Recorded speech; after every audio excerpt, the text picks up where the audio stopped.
লাখ টাকা দিয়ে বাড়ি করেছেন, অথচ সুন্দর একটা সিঁড়ি করতে পারলেন না।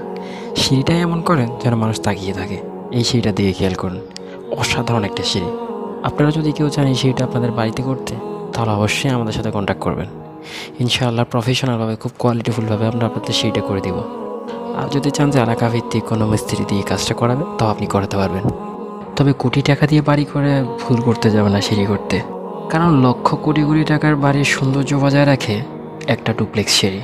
সেই সিঁড়িটাই যদি আপনি যাচ্ছে তাই করে দেন, তাহলে কি সৌন্দর্য থাকবে? থাকবে না। সিঁড়ি করতে গেলে দেখবেন করার সময়ই মানুষ এসে দেখবে যে কেমন সিঁড়ি হচ্ছে।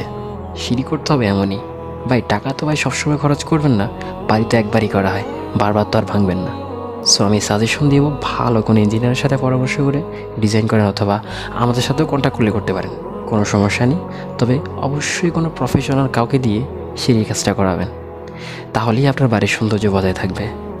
আর হ্যাঁ, অবশ্যই খেয়াল রাখবেন, সেইটাই হচ্ছে বাড়ির সৌন্দর্য। কারণ আমি এই লাইনে আজকে অনেক বছর ধরে কাজ করে আসছি।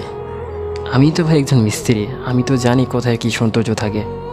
আর ভাই আমার কথাই বাদ দেন না, মানুষ তো জানে কীভাবে কী সৌন্দর্য ফুটে ওঠে। আচ্ছা যাই হোক, বেশি কথা বলে ফেলছি, ক্ষমা দৃষ্টি দেখবেন। আর ব্যাকগ্রাউন্ড মিউজিক নিয়ে কেউ বাজে মন্তব্য করবেন না, কারণ ইসলামিক নাশিদ আমার পছন্দ। আসসালামু আলাইকুম রহমতুল্লাহ।